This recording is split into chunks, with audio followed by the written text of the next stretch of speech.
Welcome someone. No, he's genuinely never touched anyone. As far as I know, right, get the applause going. Of course he hasn't. That was a joke. Keep it going. Please welcome to the man myth himself. It's Magnus.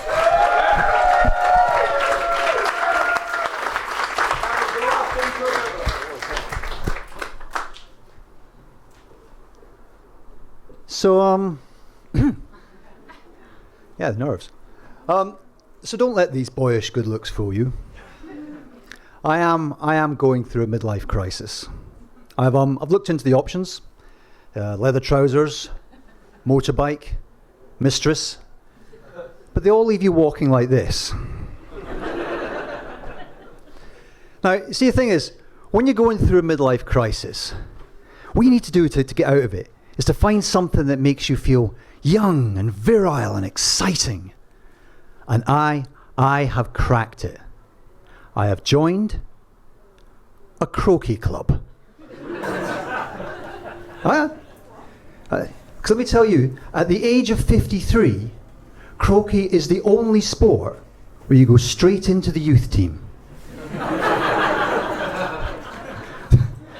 These guys are so old that when you join a Croquet club, it's like you've joined Gandalf's gang. And if you use your mobile phone once, they will burn you on the spot as a witch. But probably kind of like yourselves, when I joined the old Croquet, I had a few kind of worries and preconceptions. I thought it would be right-wing and elitist, the sort of thing that Jacob Rees-Mogg probably does when he's taking a break from beating his servants. So you can imagine my surprise when, before my very first game, the guy I was going to play bent down and took the knee. So I took the knee. And then he raised his hand. So I raised my fist too, in a show of solidarity, to tell the world that Croquet rejects racism and inequality in all its forms. And then he looks at me and he says, "When I knelt down to pick up the ball, my knees went. You couldn't possibly help me up, could you?" So I've got to admit that the whole Croquet thing was a bit of a backlash against lockdown.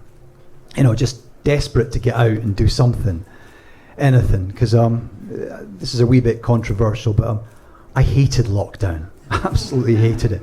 Being stuck indoors for days, weeks, months deprived me of one of the greatest pleasures of living in London.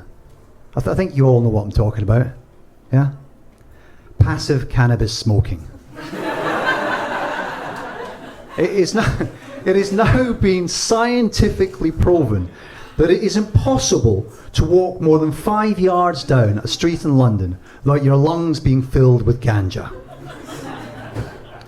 And for someone like me, whose idea of a walk on the wild side is using the toilets in Cafe Nero without buying anything, this is a real thrill. I just have to step outside, breathe in, and suddenly I'm all dangerous and druggy. Yeah, I'm tripping, ascending to a higher plane, chasing the dragon, all the way to Waitrose. Do not believe the conspiracy theorists who blame that heat wave on climate change. No. It was just a giant cloud of cannabis smoke over the city, so that literally we were all baked. It's kind of like a skunk-based throwback to Victorian Britain, where link boys would charge you a farthing to show you through the smog with our pitch and tallow torches. Except now, we blindly follow Deliveroo bikes through the cannabis haze in a desperate bid to get to them before the munchies get to us. London, if you want to avoid the cost of living crisis, don't put your monies in NFTs and Ethereum and blockchain and all that bollocks. Put it all into beef hula hoops.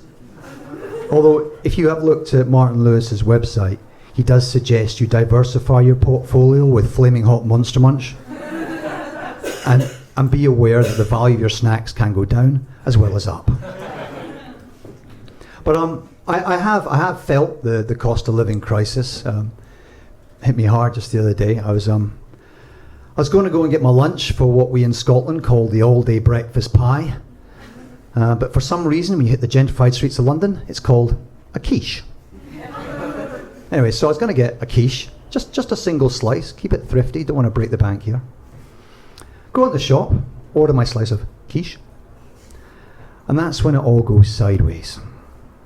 Because clearly, the owner assumed I was so stoned from walking to his shop that I wasn't going to spot that he was going to charge me £14.12 for a single slice of quiche.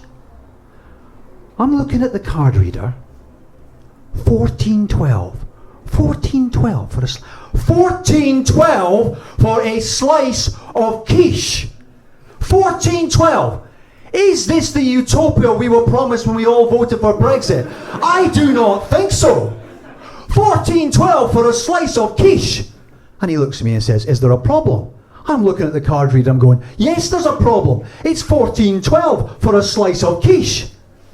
And he looks at me and he says, £14.12. That's the time, mate. Quiche is 15 quid. Honestly, I never thought I would be provoked to violence by savoury-based custard tart. But these are strange times, and people are doing strange things. People like Kurt Zuma. Anyone remember Kurt Zuma? Yeah? Yeah? Partly famous for playing football for West Ham, but mostly famous for kicking his cat across the kitchen. Possibly an act of animal cruelty, although he may just have been trying to cook it. He is French, after all. Anyway, footage of Kurt and Le Chat de Port, or Catgate if you prefer, found its way onto the internet because his brother, Johan, filmed it all and decided to post it on Instagram. I mean, what was he thinking? Oh, the internet, it loves funny cats. This is a cat. He is now funny, in a sort of inside-out kind of way. I must share it. This is my duty. The internet will love me. Bing! Voila! The internet did not love him. Quite rightly, serious questions were asked. Quite wrongly, they were asked of football pundits. Because the problem is, when you ask a pundit a question, you get a reply in pundit. Take Scotland and Liverpool legend Graham Souness. When he was asked what he thought of Kurt's cat free kick, his honest-to-God answer was, for me, the cat's done nothing wrong. Positionally, he's exactly where he should be.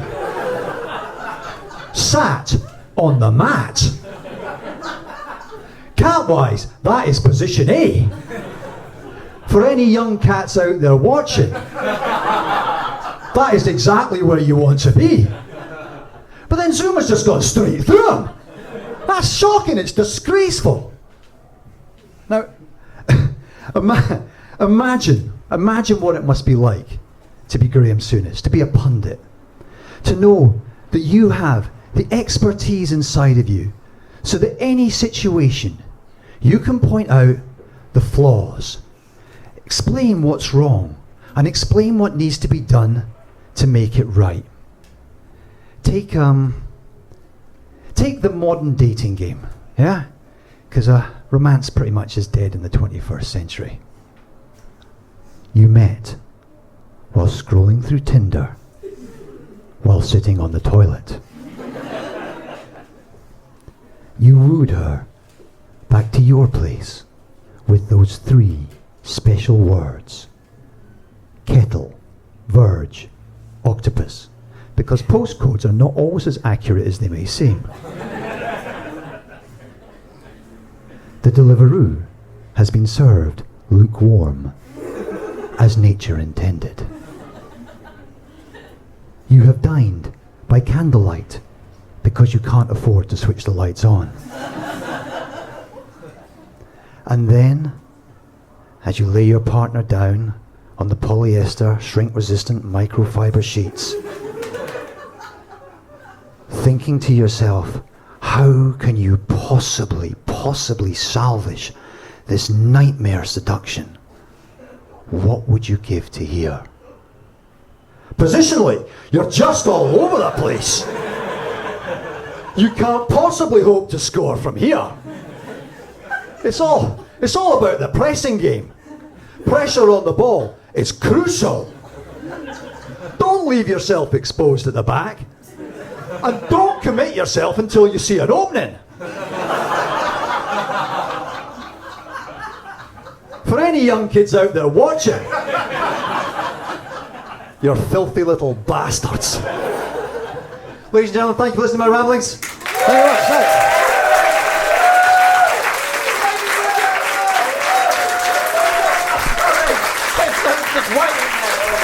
Lovely stuff, that was record!